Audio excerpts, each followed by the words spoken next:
भारत के एक छोटे से गांव रसूलपुर में एक अजीब बात होती थी।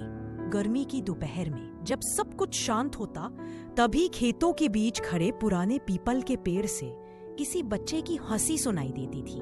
और हैरानी की बात, वहां कोई बच्चा होता ही नहीं था। रसूलपुर गांव हरा भरा, शांत और बच्चों की खिलखिलाहट से भरा हुआ। सब खुश थे, बस एक चीज को छोड़कर, पीपल का वो पुराना पेड़। गांव वाले कहते थे उस पेड़ के पास बच्चों की हंसी आती है और जो भी वो हंसी सुनता है उसे किसी बड़ी मुसीबत से बचा लिया जाता है। बच्चे इसे एक कहानी मानते थे, पर यह कहानी तब सच बनी जब एक दिन 10 साल के चिंटू ने वो हंसी चिंटू ने जो सुना, क्या वो सच था या उसकी कल्पना? क्योंकि उसी दिन जो हुआ उसने पूरा गांव हिला दिया। धूप थी, हवा हल्की चल रही थी और चिंटू अपने दोस्तों के साथ खेतों के पास खेल रहा था। तभी पीपल के पेड़ से बच्चों जैसी नन्ही सी हंसी आई। चिंटू ने मुड़कर देखा, वहां कोई नहीं था। उसी पल एक गाय तेजी से उनकी ओर भागती आई। सब बच्चे डरकर अलग अलग दिशा में भागे, लेकिन चिंटू को ऐसा लगा जैसे पेड़ के पत्ते उसे बाईं तरफ जाने का इशारा कर रहे हों। वह बाएं भागा और ठीक उसी जगह बच गया जहां गाय का पैर फिसल कर कीचड़ उछला था। क्या वो पेड़ सच में इशारा देता है या वहां कोई और था जो चिंटू की रक्षा कर रहा था? अगले दिन चिंटू सीधे उसी पेड़ के पास पहुंचा। उसने धीरे से कहा, कौन हो? बाहर आओ।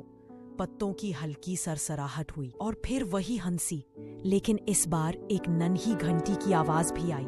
ये आवाज सुनते ही चिंटू का चेहरा सफेद पड़ गया। उसे याद आया गांव की एक छोटी लड़की लाली, जो हमेशा अपने पैरों में घुंघरू जैसी छोटी घंटी बांधती थी। लेकिन लाली अब दुनिया में नहीं थी। 3 साल पहले वह नदी के पास खेलते समय खो गई थी। गांव वाले ये सब भूल चुके थे, पर चिंटू के पैरों तले जमीन खिसक गई। क्या ये लाली थी? क्या उसकी हंसी सच में सुनाई दे रही थी? और अगर हाँ, तो वो बच्चों को बचाना क्यों चाहती थी? उस शाम गांव के बुजुर्गों ने कहा, लाली बहुत प्यारी थी, सबकी मदद करती थी। कहते हैं उसकी मासूम रूह कहीं नहीं गई। वो इसी पेड़ के पास रहती है और बच्चों को मुसीबत से पहले चेतावनी देती है। चिंटू की माँ बोली, इसलिए ये हंसी डराती नहीं, रोकती है, सावधान करती है। सारे बच्चे ध्यान से ये बात सुन रहे थे। कुछ दिन बाद बच्चे स्कूल जा रहे थे। कच्चे पुल पर चलते हुए चिंटू को फिर वही हंसी सुनाई दी। उसने रुककर पूछा, क्या हुआ? कौन है?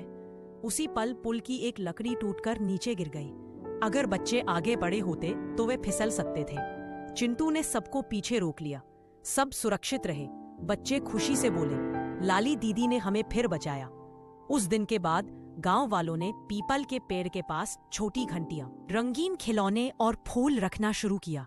अब बच्चे वहां खेलते हुए कहते हैं, ये डर की जगह नहीं, ये तो हमारी लाली दीदी की जादुई जगह है। सच्ची भलाई कभी खत्म नहीं होती, वो हमारी हिफाजत बनकर लौटती है और मासूमियत हर डर को प्यार में बदल देती है।